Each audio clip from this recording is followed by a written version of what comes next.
Bao pasaway, investigador sa Bacolod City Police Station 2, dakop sa magbaligas ang ilegal nga armas lutang. Pulis, na-relieve na sa Bangudman sa ilegal nga buluhaton. Yaring balita nga aton gintutukan.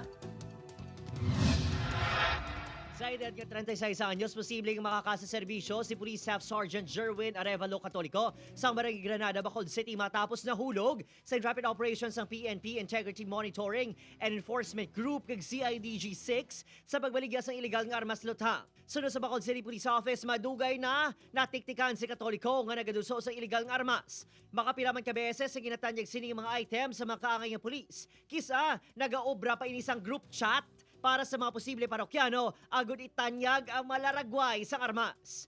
Tungod mo na may mga na-receive nga reports nga ini siya ga-engage sa pagbaligya sang armas.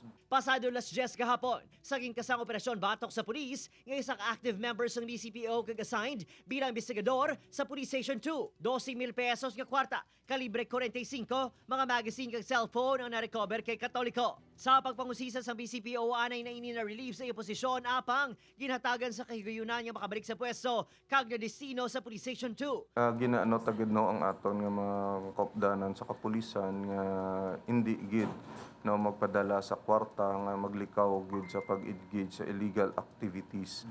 Kay kun once nga makasuhan ka or madakpan ka, dula gid ang tanan, no? Kay even ang mga benefits mo madula gid kag ang kahuy-anan la nga pagadalon sa imo kag mismo sa pamilya mo kun once nag-engage ka sa illegal.